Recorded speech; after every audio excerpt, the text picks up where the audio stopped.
Welcome to Match Pack for another roundup of all of the numbers in the Premier League, where after beating Southampton, Liverpool have gained 16 points from losing positions this season, the most in the division. Manchester City's 1-0 defeat against Spurs in the Champions League quarter-final first leg was the first loss that Pep Guardiola's side have suffered in their last 15 games in all competitions. Leicester's Jamie Vardy has been given a new lease of life in recent weeks. After a double against Huddersfield, he's now scored 6 goals in just 5 Premier League games under Brendan Rodgers. But Tottenham may now be without their star man Harry Kane for an extended period due to an ankle injury. He scored 17 Premier League goals this season. Liverpool are back at the top of the table after coming from behind to win at Southampton last Friday. Mohamed Salah's stunning solo strike, the pick of the bunch. The Egyptian's goal was his 50th in the Premier League for Liverpool, a feat he achieved in just 69 games. In the history of the competition, only Alan Shearer and Ruud van Nistelrooy have notched their half-century for a single club in fewer matches. Salah's boss, Jurgen Klopp, has already won the Bundesliga twice with Dortmund, but he's never experienced a title race quite like this. Both of those successful campaigns in Germany were relatively comfortable when compared to their tussle with City this season. Well, when Jurgen Klopp won 2 titles with Dortmund in the Bundesliga, they did pull away towards the end of the season, so it seems a little bit tighter this year round. Nevertheless, I think he will have picked up some useful experiences from his time at Dortmund, how to manage momentum and to make sure that the pressure doesn't get to the players. The lack of a top-class keeper had arguably been Liverpool's biggest problem in recent years, but that is no longer the case. Alisson has more clean sheets than any other keeper, with the second-best save percentage of anyone to have played at least 10 games. He really has shown why Liverpool were prepared to pay all this money. I think his presence really helps the back four, really settles things down, he controls the error really well, and he just gives you that sense of calm. Eden Hazard's double gave Chelsea a routine win over West Ham on Monday as the Blues moved up to 3rd in the table. And recent form would suggest they have a good chance of sealing a top 4 spot. Over the last 6 games, Chelsea have won 3 more points than Manchester United and considerably more than Spurs. So is Maurizio Sarri starting to win over the doubters? I think Sarri needs time. Every manager would say the same, but I think with his football is specifically the case because it is very complex. This is still a Chelsea team, I think, that was built for a Conte football, so it's inevitable that rebuilding process that he started will need a bit of time to come to full fruition. Hazard's brace against the Hammers means he's now been involved in 28 Premier League goals this season, 2 more than Sergio Aguero, who's second on the list. But Sarri's admitted they may struggle to keep their star man this summer. Another Chelsea player in fine form is Ruben Loftus-Cheek. He's been involved in 4 goals in his last 3 Premier League games and will now be hoping he's done enough to become a permanent fixture in Chelsea's starting 11. Liverpool have slipped up in this fixture before when chasing a league title. It's 5 years since Chelsea won 2-0 at Anfield following Steven Gerrard's unfortunate moment, a memory that, for the hosts, is tough to shift. I think it'll play on the mind of Liverpool fans that Chelsea have another chance to be the spoil sports. I don't think that Klopp himself will be affected. He wasn't there. But I can see maybe a little bit of nervousness creeping into Anfield. And I think Klopp will do quite a lot of work before the game, making sure that the mentality off the pitch is also right. But what might be more relevant is Chelsea's outstanding record at Anfield in recent years. They haven't lost in any of their last 8 visits in all competitions, including a win there this season too, in the League Cup. Eden Hazard's supreme finish was surpassed in quality by Daniel Sturridge's late equaliser for Liverpool in the reverse fixture, and the Reds may need more of the same. Well, Liverpool at home have been very convincing. I think there's a good opportunity there for Liverpool to continue their run because Chelsea like to play football and Liverpool are always at their best when they can come up against an opposition that gives them a bit of space in midfield to play their game.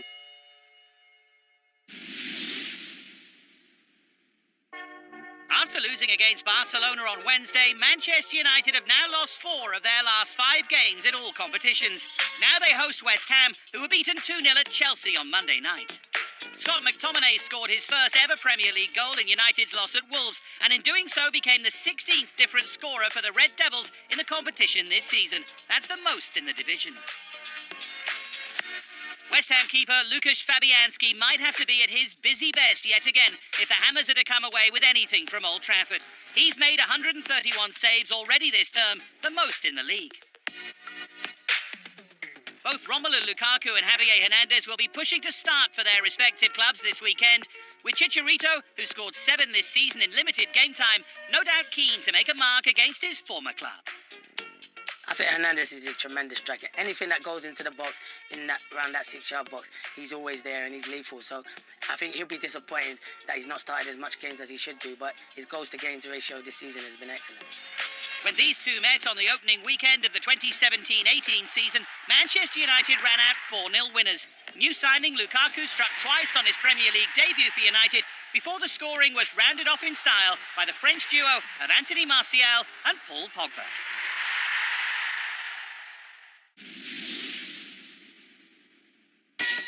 James Maddison's free kick against Huddersfield was the third he scored in the Premier League this season. That's the most by any player in a single campaign since Philippe Coutinho in 2016-17.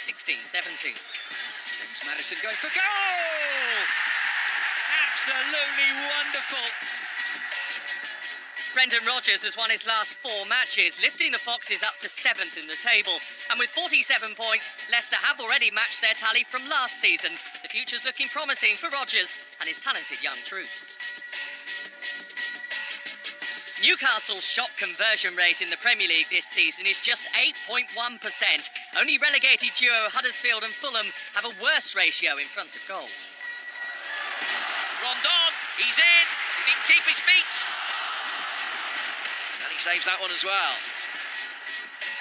Back-to-back defeats have left Newcastle slightly nervy, but they're still 7 points clear of 18th place Cardiff.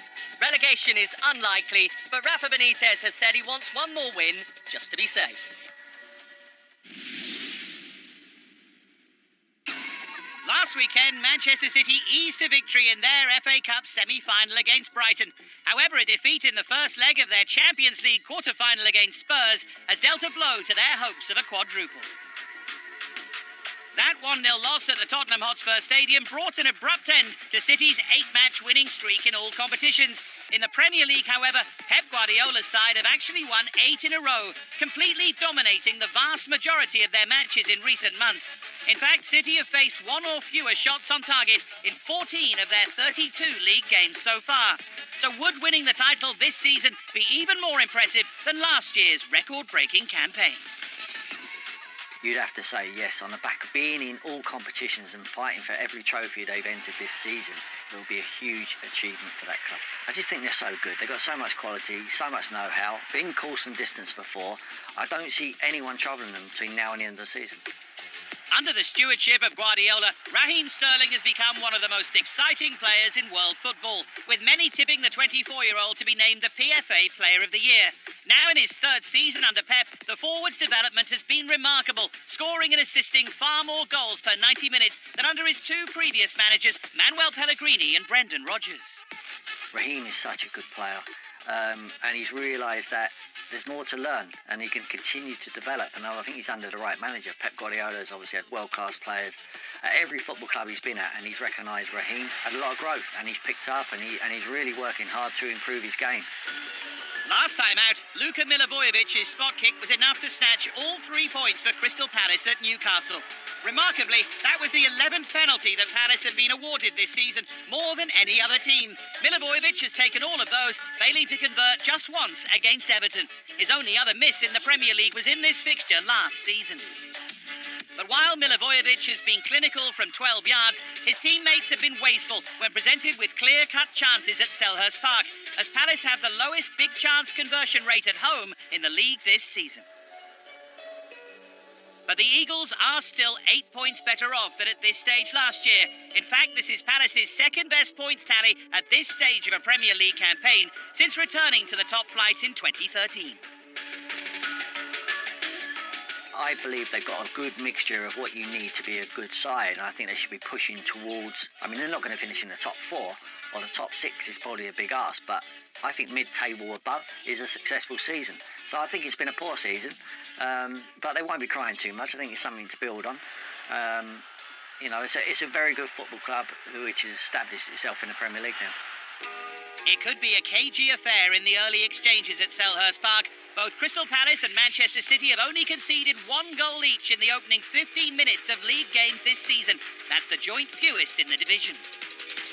But the Eagles would do well to keep Sergio Aguero quiet for that long. In his Premier League career to date, the Argentine has scored 25 goals in the opening 15 minutes of matches. That's 7 more than any other current player in the competition.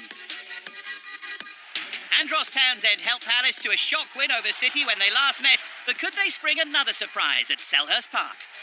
I think City are too strong. I don't see an upset in this game. And we have to give credit to Palace for winning that game at the Etihad, but I think that was largely due to a wonder strike from Andros Townsend. And they got a little bit lucky on the day.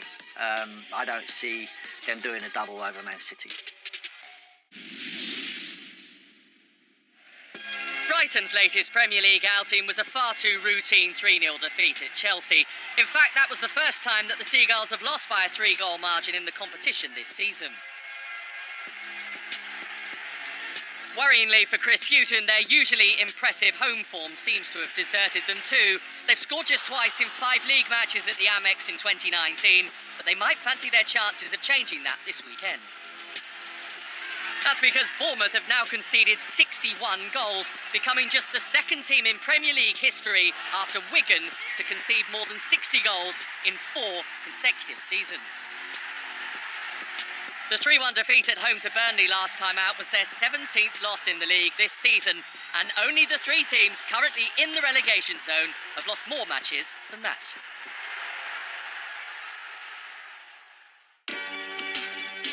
This week, for our Matchback quiz, we want to know which 2 players share the record for the most goals scored from direct free kicks in a single Premier League season. The answer's coming up later in the show.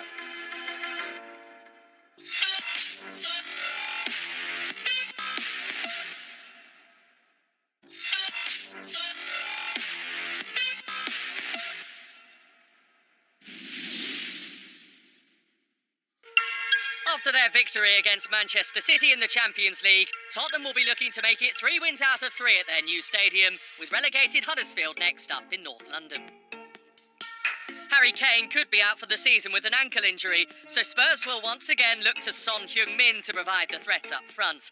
The South Korean scored more goals per 90 minutes than in any of his previous Premier League seasons. Huddersfield's main problem has been clear for all to see. Since promotion, the Terriers have averaged the lowest goals per game ratio in Premier League history, but has a weight been lifted from the team?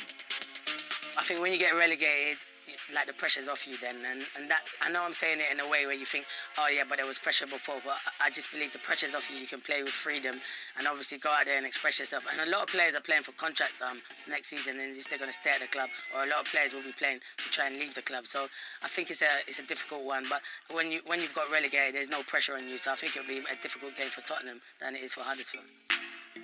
Australia midfielder Aaron Moy may be one of the Huddersfield players looking to pique the interest of potential Premier League suitors, and he'll be trying to subdue Christian Eriksen this weekend, who's been involved in 17 league goals for Tottenham this term.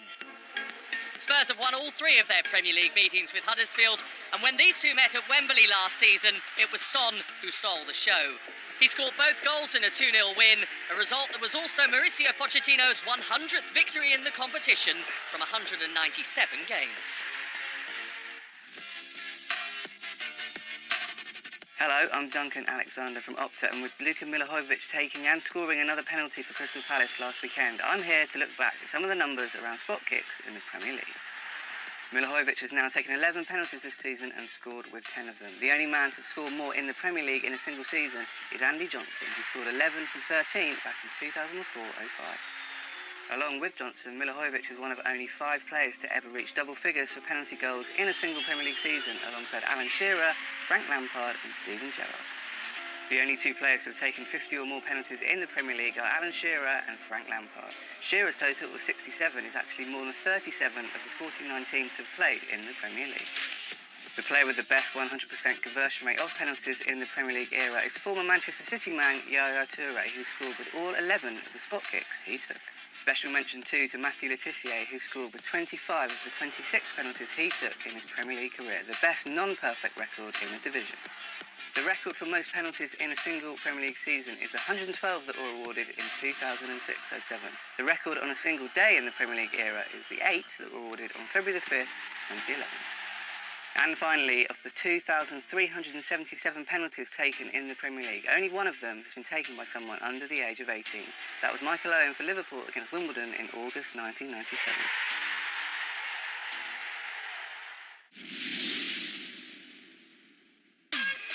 Having led 1-0, Southampton's 3-1 defeat to Liverpool means they've now dropped 23 points from winning positions in the league this term, the most in the division. Firmino. Henderson! That'll do it! Despite Saints winning 3 of their last 5 games, results elsewhere last weekend meant that Ralph Hasenhüttl's side dropped to 17th in the table, although they do have a 5-point cushion over 18th place Cardiff with a far superior goal difference. Last week, Wolves completed the permanent signing of Raúl Jiménez for £30 million. The Mexican's been directly involved in 19 Premier League goals this season. Wolves have turned possession over quickly again. Jimenez again. It's Jota, and it's 1-1.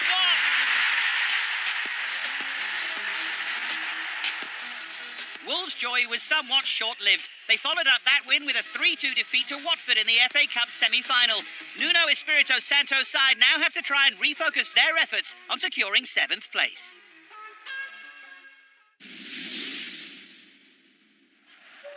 Fulham's relegation to the Championship was confirmed after their 4-1 defeat at Watford last week. The club's 9th league defeat in a row and the second longest such run in their entire history. The Cottagers have shipped 76 goals this term, 13 more than any other team. Caretaker manager Scott Parker will now be looking for a reaction from his players as the West Londoners start planning for next season. It might be a tough ask, though, against an in-form Everton side. They've won 3 in a row, but Marco Silva will also be delighted with the 5 clean sheets his team have kept in their last 6 league matches. And the Toffees' latest win against Arsenal was courtesy of a defender. At the age of 36 years and 233 days, Phil Jagielka became the oldest player to score in the Premier League this season.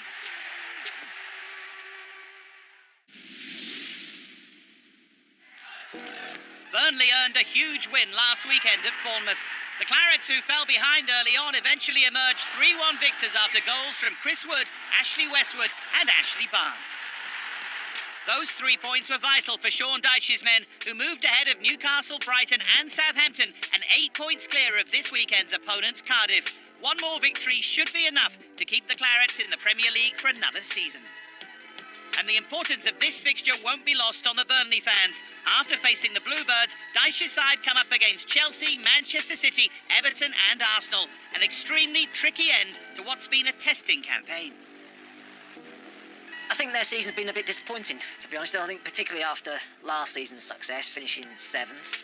It's been a long season for them. I think they've probably conceded too many goals. That's been their biggest problem. They were so good at the back last year, and they've not been able to replicate that. This Burnley campaign has been in stark contrast to last season's 7th place finish. They won just 2 of their opening 15 league games, a run that saw them drop into the relegation zone, while they've never been above 11th, and that was all the way back in match week 1. But are there any mitigating factors for their struggles? I think over the course of 38 games, you finish where you deserve, and last season Burnley deserved to finish 7th. This year, they're fighting relegation because that's where they deserve to be. I think this season's been a difficult one for them. Cardiff's defeat to Chelsea in match week 32 was particularly damaging for their survival hopes. Leading into the final 10 minutes, Neil Warnock's side lost 2-1 in controversial fashion. It's a massive blow, I think, particularly after the performance as well. They were so good in the game and deserved something from it.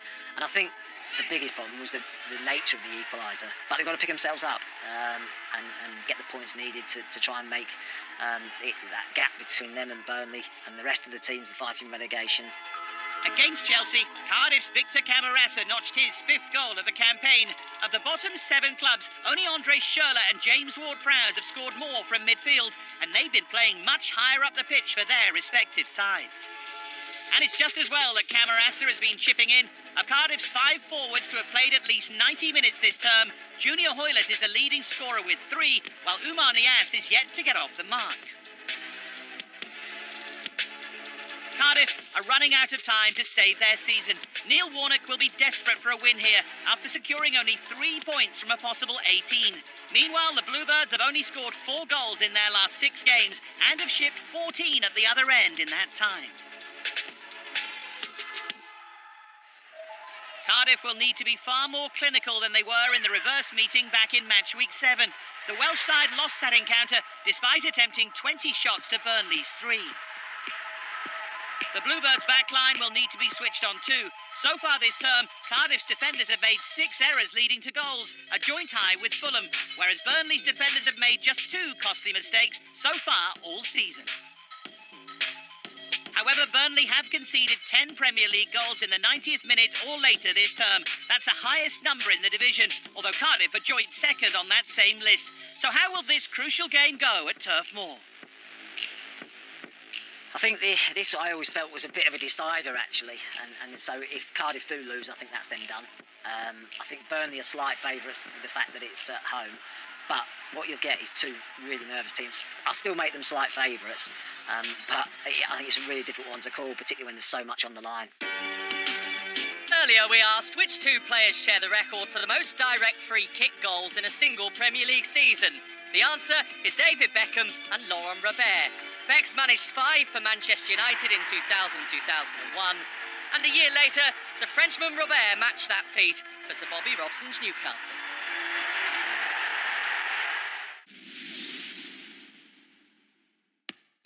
FA Cup finalists Watford now resume the race for 7th, having beaten Fulham 4-1 last time out in the league. Meanwhile, Arsenal are desperate for a win after losing at Everton last weekend.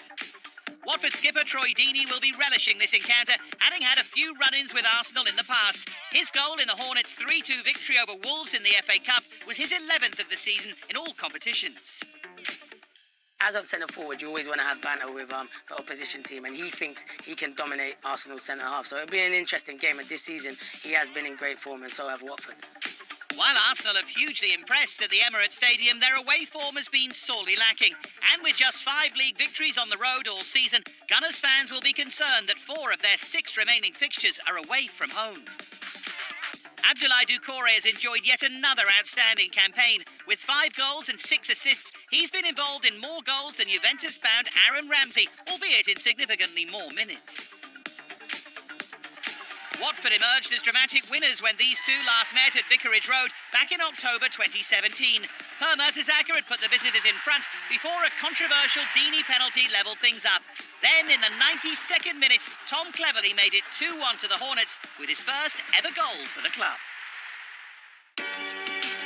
With the finishing line now in sight, match week 34 kicks off with Leicester against Newcastle on Friday night. Huddersfield visits Spurs' new home in one of 6 fixtures on Saturday. Then on Sunday, the 2 title challengers are both in action as Liverpool play Chelsea, and before that, Manchester City head to Crystal Palace. So let's take a quick look at some of City's key numbers from the current campaign. Ilkay Gundogan's goal against Manchester United had 44 passes in the build-up, the most in the league this season. Ederson's the only keeper in the league to register an assist this term, teeing up Sergio Aguero in a 6-1 win against Huddersfield. Kevin De Bruyne scored the goal from the longest range against this weekend's opponents, Crystal Palace. Aguero took just 24 seconds to break the deadlock against Newcastle. That's the fastest goal in the Premier League this season, while Gabriel Jesus netted the latest after 96 minutes and 52 seconds at Everton. From Dave Farrer and me, Chris Wise, goodbye.